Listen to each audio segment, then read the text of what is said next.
But I've been recording for my own podcast, and I saw that. It's so much easier to do just audio. Yes. I'm like, why didn't I start doing this earlier? Yeah, no, audio is so much better. I love just doing audio ones myself. Because with the video and everything, it's like, okay, I got to cut this out. And then the person's in a completely different position from like the half second that they're actually on the screen. And I'm like, yeah, that looks a little bit funny, but you know what? That's going to have to do. I had fun doing video editing. I actually enjoyed it. Well, the free Windows isn't too bad. Dude, that thing is... comparatively speaking to mine's a recorder and editor, so it doesn't have as much editing stuff because it's got the recorder that goes along with it. Right. And for like $30, the Windows thing was amazing. Right. All right. So Chris, I was wondering, did you want to hear this poem that I wrote? No, but we're going to hear it. Let's do it. Well, it's called Well, That's Dukkha. All right. So when you stub your toe and you're full of woe, well, that's dukkha. I didn't know you were going to sing it. When you're attacked by a flock, leaving you in shock, well, that's dukkha. When you know the gist, but not the list, well, that's dukkha. When you can't get laid, no matter what you paid, well, that's dukkha. So while Chris is recovering, y'all will listen to our song for a little bit, and then we'll be back talking about the Noble Eightfold Path. Have yourself seated with your backs as straight as possible, but not stiff. Now see how you feel. Don't put words on it. Just feel. But if you can't help words running in your head, don't... All right, I'm back. All right, so this episode, we're going to be talking about the Noble Eightfold Path. We sort of touched on it in the last episode when we were talking about the Four Noble Truths, but the Noble Eightfold Path needs its own sort of episode because there's way too much to gloss over for just like a short little thing. So we're going to do a long thing. And so... Chris, do you know the list? Oh, this isn't fair. Nope, rhetorical question. You don't have to answer. Can I do an open book? So this is an interesting point. I'm pretty bad at actually, if I had to sit down and say them all, I'd be pretty bad. I recently learned, listening to another Tibetan Buddhist, that the actual broken down list doesn't show up in a lot of our stuff. Which is why I think I often am like, oh, crap, I'm a bad Buddhist. I'm not good at the Eightfold Path. But, like, I really don't spend a lot of time thinking of it in that enumeration. Right. But all the parts are there. So short answer, no. All right. Don't know it that well. All right, so I'll just list them off the top of my head, and then we'll dive into going into more detail, all right? So the list goes right view, right intention, right thought, right action, right speech, right effort. Wait, I forgot livelihood, right? Livelihood, right effort, right mindfulness, and right concentration. I got all of them, but I don't know if I necessarily went in the order of the sutta. You didn't, but it's okay. Well, they're all there, right? So let's start out with right view. So according to the Majjhima Nikaya 141, which is when the Venerable Sariputta goes off on all the details about the Noble Eightfold Path and the Four Noble Truths, mind you. He gets more specific in that right view is the full realization of the Four Noble Truths. Now, I like to put a disclaimer out there that he's talking to monks. So he's not talking to like a farmer in this particular context. So for a layperson, it's going to be slightly different. Ajahn Sumedhu, and I'm looking at notes because I can't remember everything that I typed here. Right view is sort of realization that all that is subject to arising is subject to ceasing, and that's through reflection, where it gets to a point that there's no doubt that that's the thing. And it's sort of like a combination of mindfulness and wisdom working together. And you'll see that through this whole talk because they're all sort of interconnected with each other. It's not like a linear list where you're working on one and not the other ones. And Bhikkhu Bodhi states that right view provides the perspective of our practice and splits it into mundane right view and superior right view. Mundane being knowing the law of cause and effect, so that's the law of karma, and the superior being the full understanding of Four Noble Truths. So that's what the monk would work toward. Mundane right view would be just a good place for a layperson to sort of start their study and reflection. Bodhi's sort of mundane right view is a great place to start because it helps us reflect on all the things that we do and whether those things are beneficial for ourselves and others, detrimental to ourselves and others, or a combination of all those things. And sort of like, if I do this, that, or the other, what's going to be the effect of that? So I think Bodhi's mundane right view is a good place for most of us to start.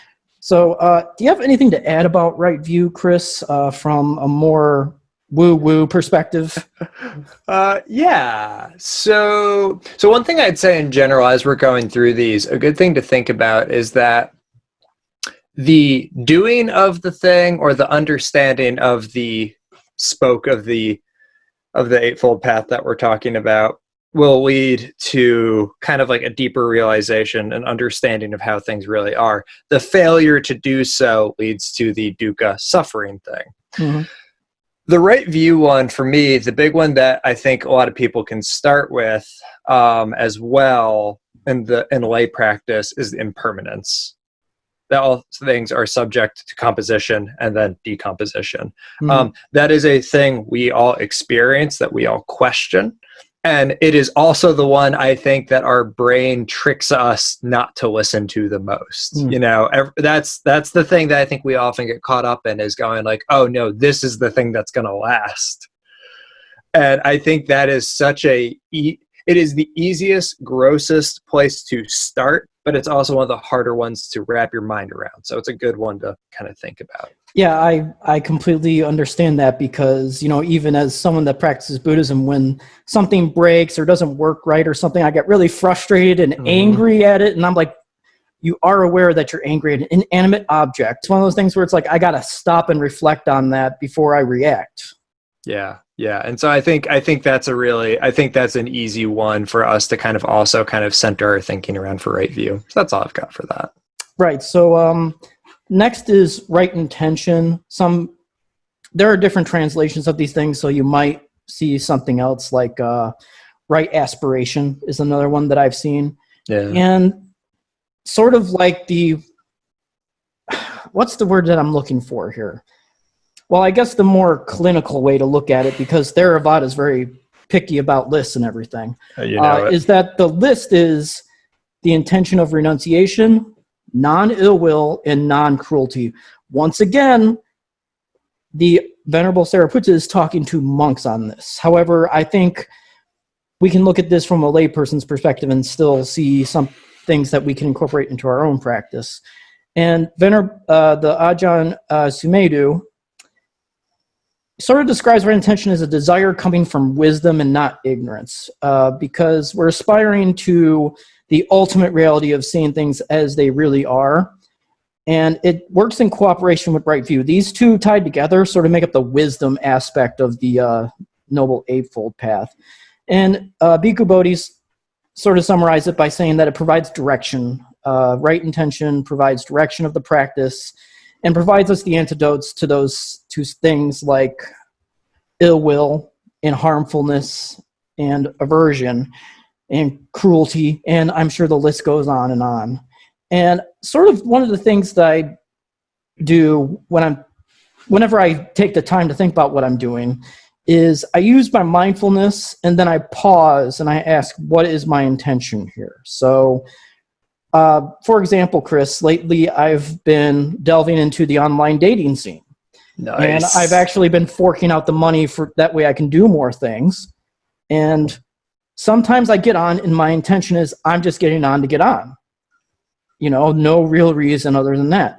Right. Other times I'm getting on there with the intention of, I'm actually going to actively look for someone, look at profiles, send messages with questions. And so it seems more productive, but sometimes it's just like I'm grumpy, or there's a hole in my ceiling or whatever that changes my mood, and it's just like, yeah, I'm just getting on this show that I logged on. I get on internet dating sites to catfish you, so this works.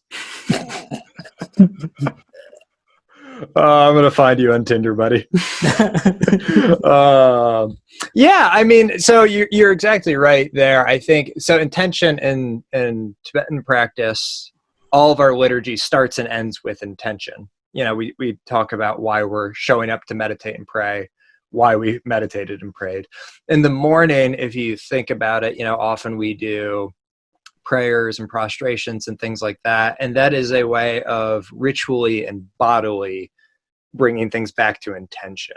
So exactly, intention is it's one of the interesting, I think, major differences with Buddhism between other faiths in a way, and that intention matters a lot. Like on the matrix of whether a choice or a decision was good, bad, ugly, whatever, the intention does factor in. And so I think that's something that we can therefore be really mindful of. Yeah. I also think... And Chris, if you don't mind me budging in for a second. Yeah. I actually once asked the monk, point blank, if I walk out of my apartment building and I step on an ant and kill it, is unwholesome karma going to follow me around forever? And he's just like, well, did you intend to step on it? No, minimal. Exactly. Yeah, I've heard this before around monks driving cars. For monks who can and do that, I mean, it's like, yeah, you kill thousands of bugs every time you drive a car. I think this is kind of the difference between us and the Jainists, who were other folks at the time of the Buddha when he was practicing and teaching. The Jains were beyond about not killing anything, to the point where it didn't matter what you intended. You couldn't. Buddhism is reflecting on your path in a way, and it's not exclusively on your development, your path, but that's a lot of our focus. So of course your intention plays into a lot of what you do. I think this is also the difference when people talk about meditation outside of Buddhism, like secular meditation for calming down, blah, blah, blah. The thing that it's often kind of, when Buddhists are discussing like what's missing or what makes it feel different from the meditation we do, it's the intention. Why are we sitting? Why are we meditating? Why are we praying? Why are we doing these things? And yeah, really super quick to touch on a thing, renunciation. That's because that shows up here as a thing. And it's often the word that when I'm talking with non-Buddhists, they immediately recoil.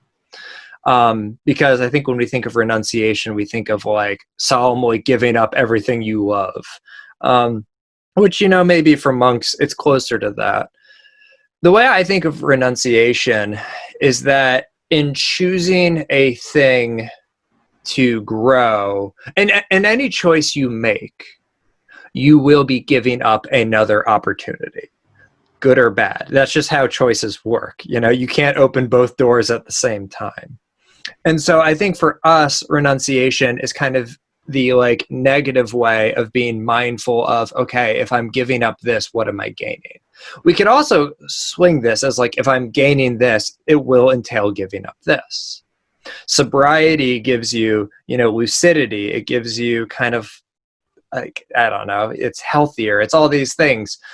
But it involves giving up intoxicants. That's the trade. If you tell someone give up intoxicants, that sounds like a bummer. If you tell someone go towards sobriety, that sounds positive. So that's how the game I play with renunciation. Yeah, and also when you're thinking about these things, if it's bringing you closer to the goal, that's not something that you're just gonna drop it like it's hot or something. Because it's helping you get where you need to be on your path. However, there are things that hinder us on the path, and some of these things are going to be easier to either cut back down on or to eliminate altogether. I mean, for example, I struggle with soda. If I have soda in my apartment, it's a 2 liter a day. When I don't, it feels a little bit incomplete, but I know that I'm actually doing my body a favor, not chugging down a 2 liter in a day. I don't chug it down, but it's like I have my cup and I just keep filling it and filling it and filling it, and then by 5 o'clock the 2 liters gone. Yeah, and so for us and the Tibetan world, which is a little more, it has a bigger place for laity and lay people, I would say. And it also puts a heavy emphasis on compassion. A thing, and this is like my most favorite thing I've ever heard. Chogyam Trungpa Rinpoche, when asked about renunciation, someone asked, what should we renounce? What should we give up? And he said, renounce anything that makes you lose a connection to others. If the thing's Buddhism and you're like, I'm the best Buddhist and everyone else sucks, Buddhism's a problem for you. If it's your car, if you're like, look at my awesome car, pick a thing. If it's anything that creates a me other situation, that's a thing you need to look at and think about reframing, or in a way renouncing, which I think in a way kind of hits all the main spokes of the right intention part of this. It hits the compassion, it hits the renunciation, it hits the non-cruelty. It kind of, I don't know. So I really like that. I thought that was a really pithy way of getting to the So I think that's a valid point, to be honest with you. And, Theravada is more like self-improvement type sort of practice, but I'm not strictly Theravada. There are things that I really love from other traditions as well. Yeah. So next up is right speech. So the formulatic way of going about it, if you're a monk, is abstaining from false speech, malicious speech, divisive speech, harsh speech, and idle chatter. Chris has a good story about the idle chatter one. So I just want to get into some other perspectives, though. So Ajahn Sumedho says it's more like speaking appropriately, and includes something that I really love to do, which is casual exaggeration. So I'll be like, yeah, in Buddhism, there are 1 million interpretations of this. It's not really 1 million interpretations. It's more like a couple hundred. But it seems like a lot because I'm trying to digest all the information. And Bhikkhu Bodhi adds that it's sort of speaking without the intent of deception. So not just avoiding lies, but telling the truth. And there are a lot of gray areas in between there as well. And I think that if our speech is going to cause hurt feelings, division, or ultimately come back to haunt us, later, then it's better left unsaid. I would rather have sort of like a thought in my head as opposed to saying something then later being like, oh my gosh, I regret saying that so much. But for a lay person, generally speaking, it's sort of like we got to sort of find a middle way because we're not exactly monks here. But I think the big one is if you're going to regret saying it or it completely shatters your peace of mind, then it's probably better left unsaid. I think a big part of this is that makes Buddhism interesting is that this requires kind of knowing your audience. And this might be a difference that I would have between a lot of other Buddhists, but I view this one as, what is harsh speech? Right. Is it swearing or is it not? It depends who you're talking to. Mm-hmm. If I'm talking to you, or if I'm talking to a monk, or if I'm talking to like a nice elderly customer, dropping the F-bomb, not great. When I'm on a job site, that is the language we're speaking there. Language changes wherever you go. So I think we can be mindful of, we have to be mindful of who we're speaking to. There's a really interesting kind of thing that shows up that when the Buddha was speaking with Prince Abhaya, and it's this whole list of him saying, well, this is like an example, if you say something that's unfactual, untrue, unofficial, that's bad, that no one likes, that's bad speech. But also if you say the thing that is true, if you say something but it's not beneficial and no one likes it, that wasn't right speech. Right. Even though you said the truth. But if your audience wasn't ready for it and you said it at the wrong time. So it's interesting in this, when he's talking with Prince Abhaya says, well, how do you speak correctly? And Buddha's just like, it depends. Right. It's completely circumstantial, you know? Yeah. So like if you ask me, hey, how do I look? And I said, you look like a homeless guy. I know that doesn't necessarily hurt your feelings because you've been picked on like that before and you sort of find it a little bit funny.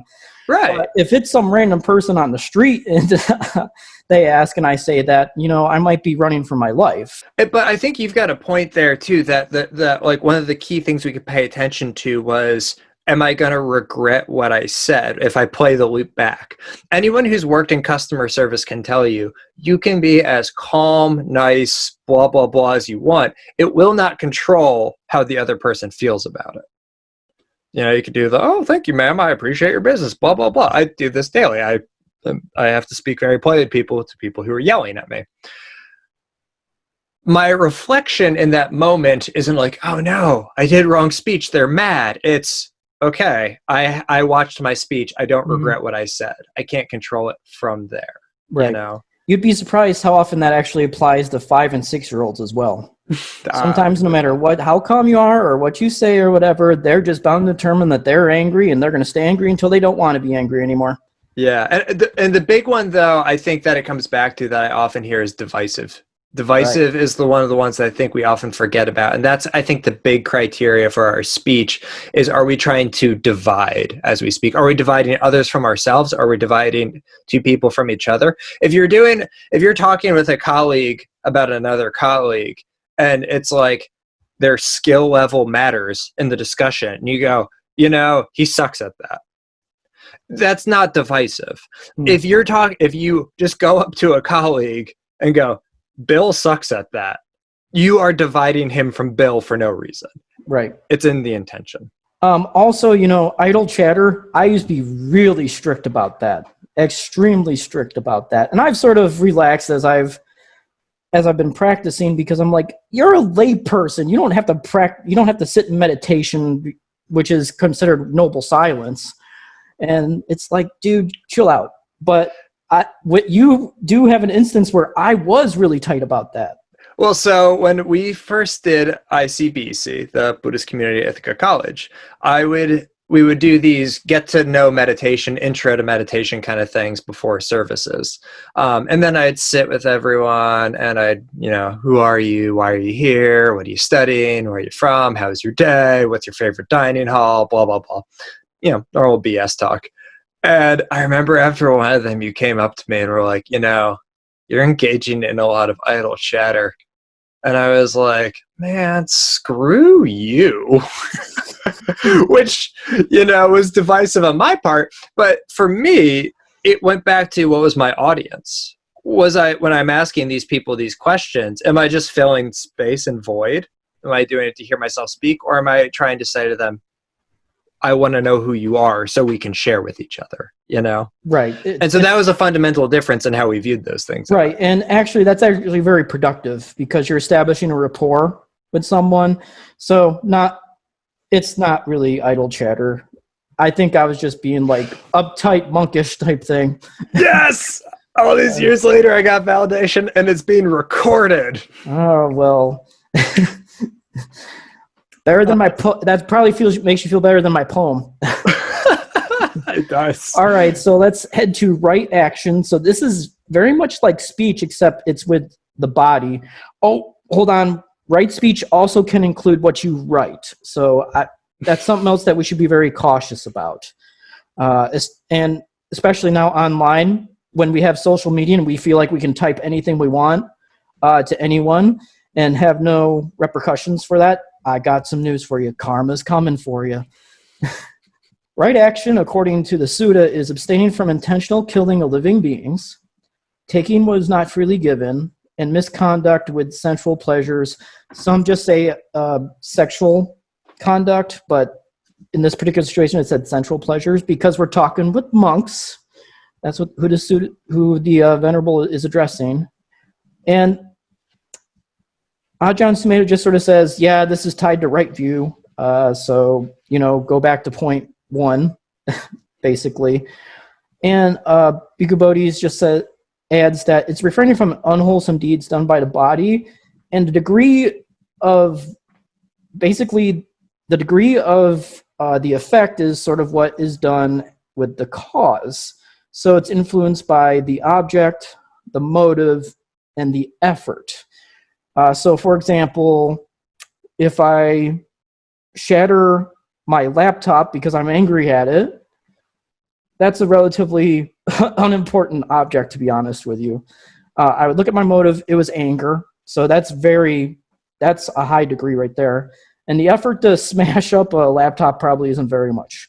However, if the object is a human being and it's out of jealousy, for example, and it takes a whole lot more effort to destroy a human being's life than it is a laptop's life, that would be to a much larger degree than it would be for my laptop. Yeah. But my sort of advice is, when in doubt, be mindful of your intention.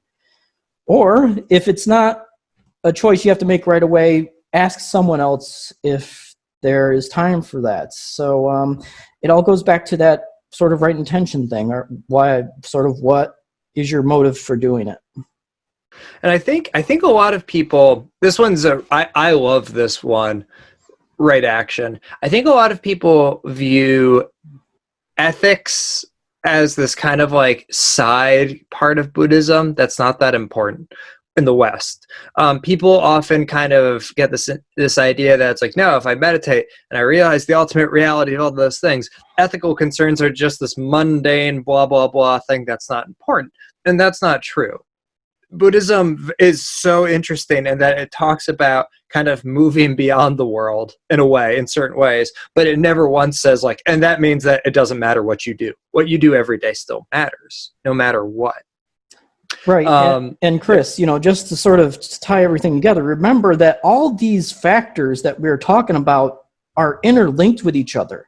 So an ethical foundation is important for the wisdom as well as the meditation aspect. So if you are deficient in one or more of these areas, the practice is not complete or is not gradually progressing. It may actually be hindered because of that. So yeah, and I think there's a great story about this. That you're exactly right. That you nailed it. So there was I'm blanking on names. I'll try and find a link to this because you can hear the story online. It's a Zen priest talking about it, where it was an inter-Buddhist dialogue.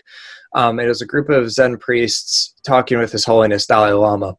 And recently, at the time, a pretty high up figure in the Zen community had a really inappropriate relationship with a student. And his life was kind of falling apart around it, and his Sangha was falling apart. And His Holiness, kind of was like, oh, that's a really shame. He was a great guy, but clearly his spiritual realization really wasn't that great. And one of the Zen priests stands up. This is the guy telling the story. Stands up and says, this is an exact quote, so you can ding me if you want. He says, this guy knew so much. He understood how everything worked. He truly grasped emptiness, pick a thing. He knew it. And His Holiness, and this other stuff, the sleeping with students, like that doesn't matter. That's like this little like earthly thing. And His Holiness goes, oh yeah, you'd think that because your spiritual realization is not that great yet. Right. And later the Zen priest admits he was absolutely right. That you can't separate the path from the ethics that way. Right. I will say one thing I do kind of appreciate in a way, and some people would disagree with this, is that a lot of parts of right action, a lot of parts of the Eightfold Path are a little open-ended. What is right sexual, what is not committing sexual misconduct? They lay out that it's like, not sleeping with other people's wives, not sleeping with protected people, things like that. But this is like one of the most commonly asked questions is, what do they mean by sexual misconduct? Right. And I think, to me, what almost matters more is that you're asking the question at all. Every time you do a thing, like you were talking about the intention, you're going, well, wait, is this okay or not, this thing I'm doing? Right. And ultimately, are you willing to live with the consequences if it goes down south? Yeah, exactly. I mean, that was not meant as a pun or anything, but it sort of came out that way. You're working on your material for the dating site. It's working, dude. Falling in love. Well, my messages are going to go to 0 now. But Okay. that's a very valid point. I think, we have to define these things because the context is a lot different now. Times have changed significantly where now we can have separated couples, and ultimately, I would say that'd be okay if they're separated and you want to have sex with that person. Okay, as long as you don't mind, the boyfriend or the girlfriend, chasing you with a flaming torch or something, Oh yeah, I think that's the thing. We're not so much caught in the minutia, but again, the intention. Right. Yeah. All right, so let's go to the next one, which you said you are really interested in discussion, which is right livelihood. So let's take a look at some definitions first. So it's very vague. The Sutta is very vague when it comes to monastics. It just says abandoning wrong livelihood. But I can tell you from something that I read years ago, and I don't know where it is, that's engaging in a livelihood where you're doing like palm reading or anything with horoscopes or anything like that. Yep. Not being a messenger for people. But for lay people, it's spelt out, but not wholly. It's something that we have to interpret. So in the Anguttara Nikaya 5.177, it says that a layperson should avoid trades in meat, weapons, living beings, intoxicants, and poisons. And Ajahn Sumedho says, look at your intentions when wisely trying to choose a livelihood. Bhikkhu Bodhi says, basically, is it legal? Is it honest? And how much harm to other beings is there? So for him, it's like, yeah, intention is a thing, but we got to look at the results as well. And I basically just wanted to say that intention is important here because it's sort of like the driver of the karma that we're going to experience later, so the consequences. But we need to weigh that as well. Sort of like, I said, a sexual partner, if you're willing to take the consequences of it, if it goes south of the border, then that's fine. But you got to weigh that in your decision before you actually make it. And I think you nailed it. That it's funny. We've been like intention, but also consequences are the other thing we are thinking about. And I think consequences are the huge one for this one, which is why it's so interesting to me. There are so many jobs out there nowadays that the Buddha did not know that Amazon would be a thing. He didn't know that industrial agriculture meat would be a thing. There are so many things that just weren't concepts to wrangle with. So for us, this is like, okay, so we talk about not dealing in intoxicants. What about someone who grows medical marijuana and distributes that? I have a very good friend who's a very devout practitioner of Buddhism who absolutely works in that industry and actually views it as the rightest livelihood you could ever have. On the other hand, someone could work for a legal pharmaceutical company that has been caught up in all sorts of the opium problems, which on paper is fine and legal, but clearly has had problems. You can be an accountant, and there's nothing wrong with being an accountant. If you're an accountant with BP Oil or Amazon, there's more issues to think about. So for us, we have to also be mindful not of just what am I doing for my income and is that harmful, but because of the way our economy is set up, who benefits from me doing my job as well? A lot of us have bosses. We don't own our own companies. Someone is benefiting from our labor, and what do they do with that money, or what do they do with the capital they gain from us, or what is a side effect of what happens with our work? At the same time, there's a danger when we think that way, because then we might be thinking about all possible outcomes.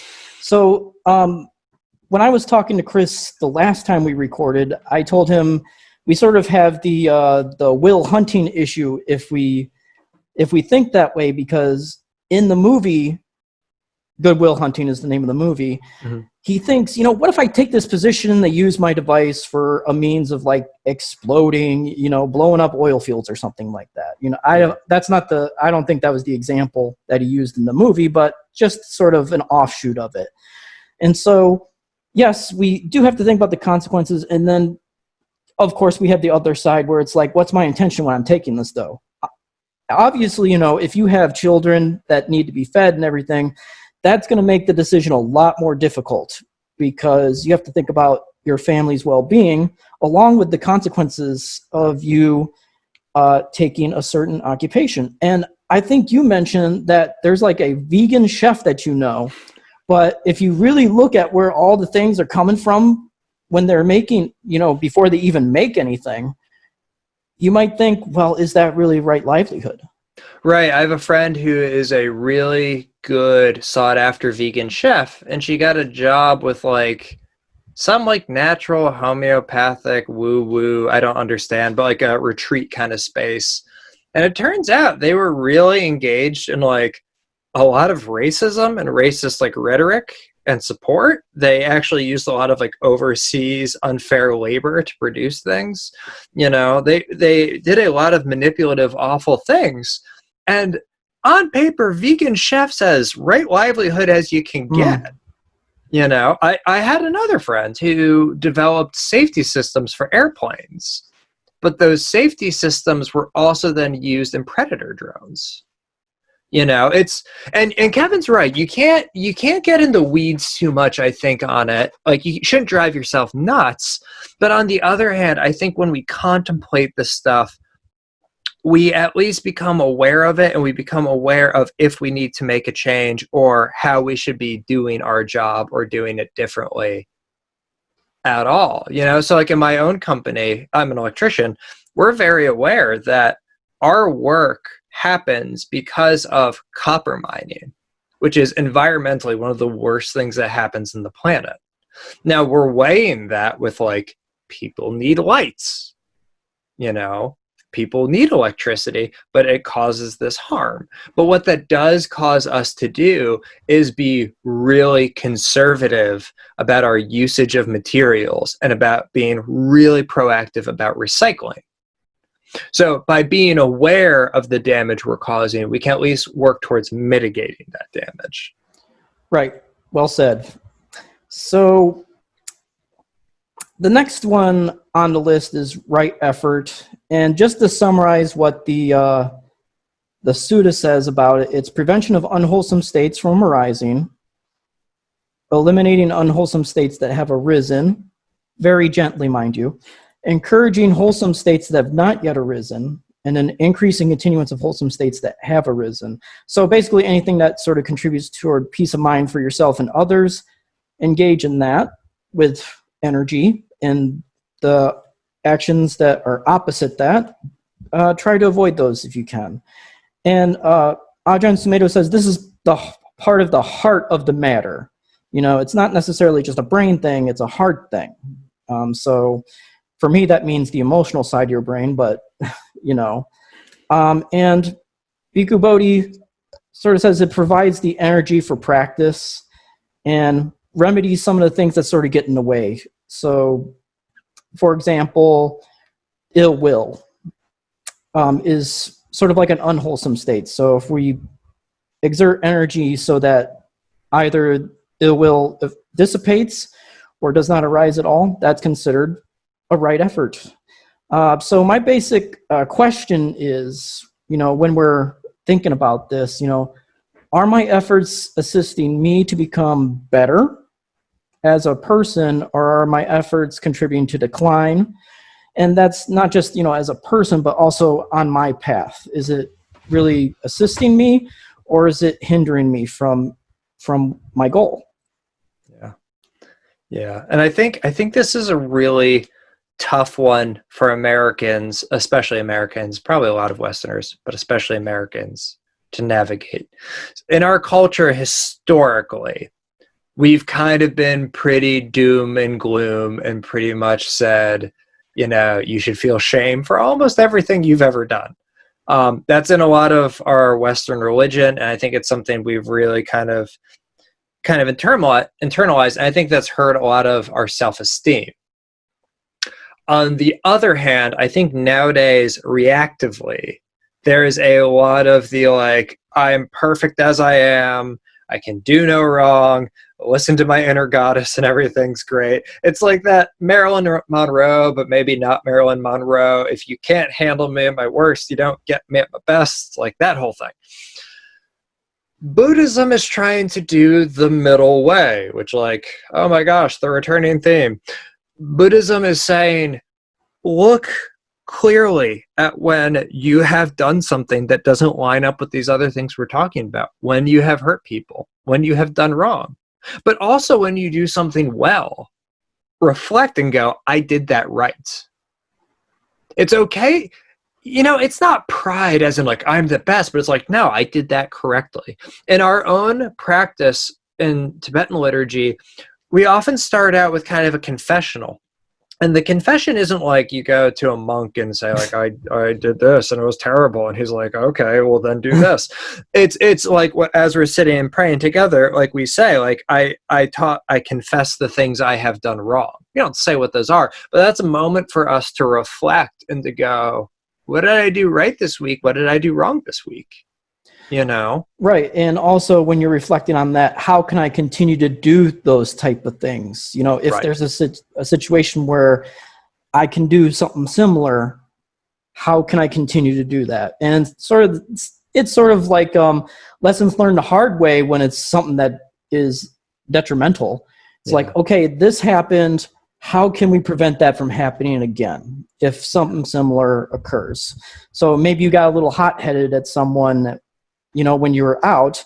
How do I prevent that from happening again? What can I do differently so that I don't get hot-headed and say things I might regret or whatever the situation may have been? Right. So very good. Right mindfulness, according to the scripture, I guess you might want to say, is mindfulness of the body, feelings, the mind, and the objects of the mind. And Ajahn Sumedho just sort of adds, well, this is another aspect of the heart aspect of this practice. And Bhikkhu Bodhi says something that is helpful, is you're using sort of this process of bare attention, is sort of how he used it, is how he phrased it, sorry. And he described it like your mind is a stone and it sort of sinks in the stream as opposed to being taken by the flow. So it's able to stay in that one spot. And what you're using for that is your body, feelings, the mind, and phenomena in the present moment. And I just sort of want to throw out there that, you know, mindfulness of the breath is very elementary in some respects, but it's something that we can always practice as long as, you know, we're breathing. So it's a really good go-to because we can use that tool because it's readily available. Yeah. I think, and this is one, and I literally just read about it and heard about it several times today, that I'm going to probably differ very much so from a lot traditional readings and Theravadan readings on this topic. For me, that's why you're here. The token non-Theravadan. For me, mindfulness is not about being selectively mindful. It's about working towards being completely mindful of everything, bodily and mentally, that arises within you. That's the good things, that's the bad things, that's the beautiful things, that's the ugly things. It's all of them. So traditionally, I think other folks say, no, it's about being mindful about the good qualities in you. But like, we literally have 7 other things on this list that are about doing that. Right. I think for me, and this is a thing I see with a lot of Western Buddhists, is I once had the experience of being with someone at a retreat and they were mad about something. And I said, I understand, I'd be mad about that too. And they screamed at the top of their lungs, I'm not effing mad. And it was like, how ironic is it? Like, right. Do you not hear the anger? You know, yesterday at work, I was like, about to have an aneurysm with anger. And I sat there and was like, I am so mad right now. And really sat with the anger. I think if you don't sit there and look at the thing, you can't work with it. How can we be mindful, or how can we talk about our shortcomings?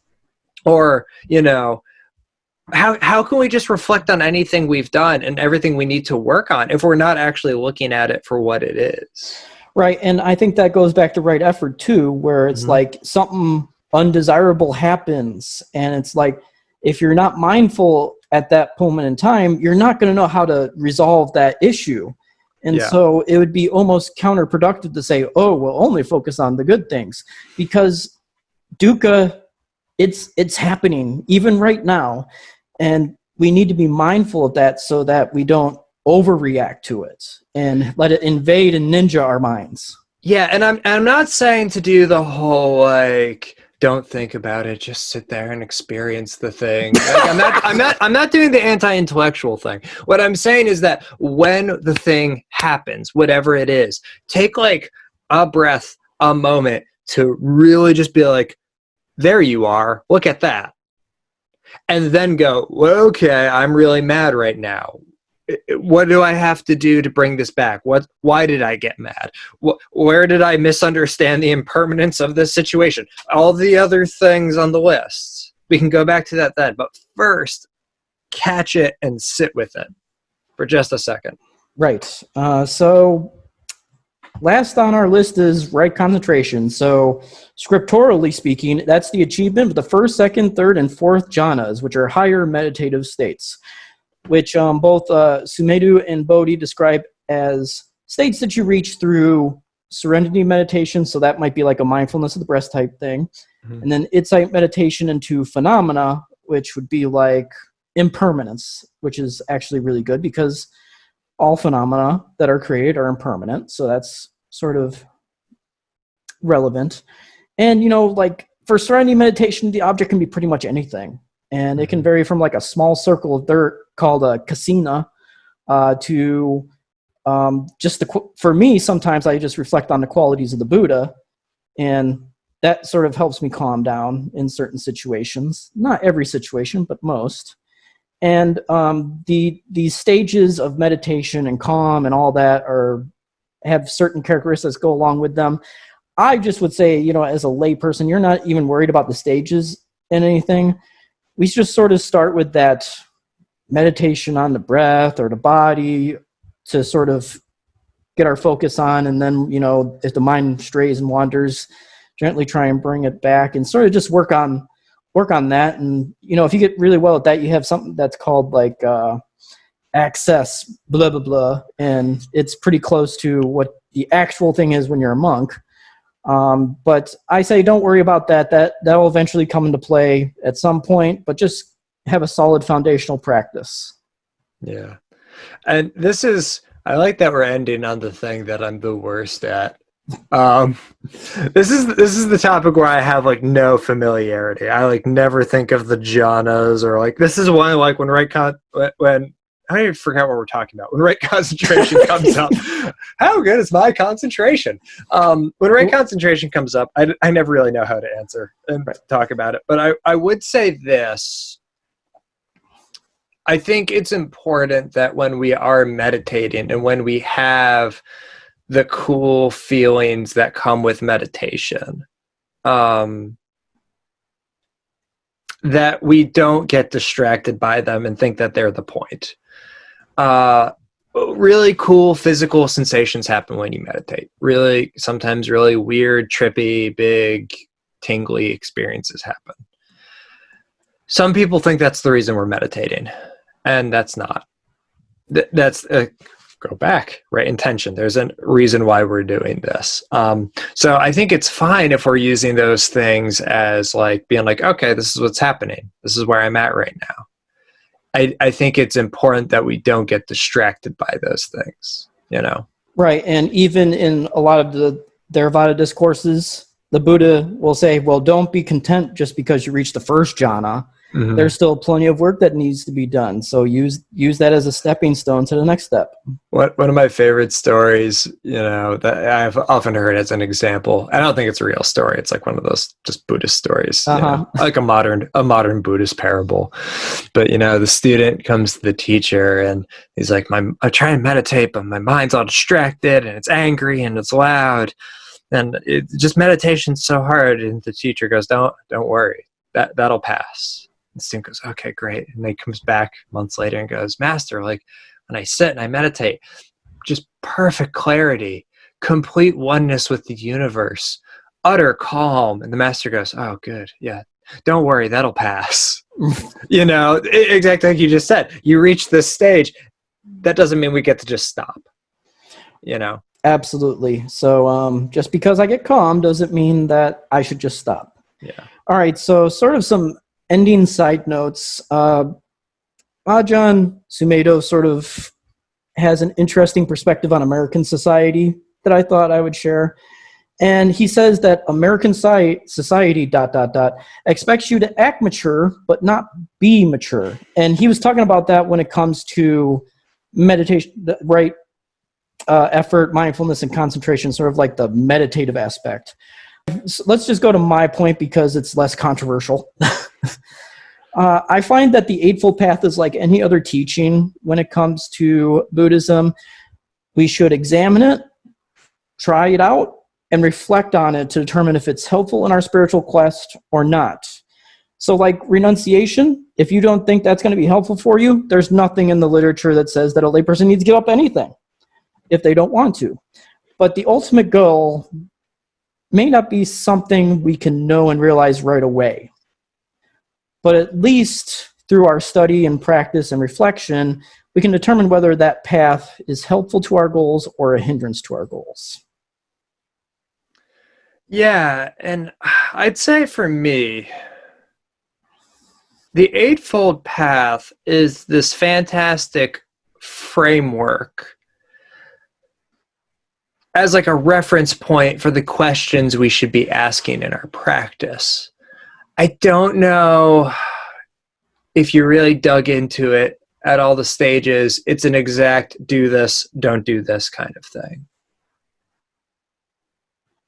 But yeah, I think if you are always circling back and asking that question, is this right livelihood? Is this right speech? You are thinking, and you will inevitably guide yourself away from whatever pain that situation could be causing you, whatever dukkha that could arise from that thing you're doing. So yeah, if you're growing medical marijuana, you should be asking, is this right livelihood? You should be asking the question. And just because the thing said do not sell intoxicants, blah blah blah, you should still be thinking about that. And on the other hand, if I say a thing, like let's say I say something I speak and I say something that's absolutely true, but it causes something I didn't intend, or it causes some small amount of division, I have to pay attention to, did I feel a little tickle of joy when that bad thing happened? Like misguided joy, Again, if I'm at work and I go like, yeah, Bill's great at this, but he sucks at that, and the person goes, Bill does suck at that. Am I then thinking like, Bill, we hate Bill, just a little bit? If I am, even though everything I said was right speech in a way, it was not right speech.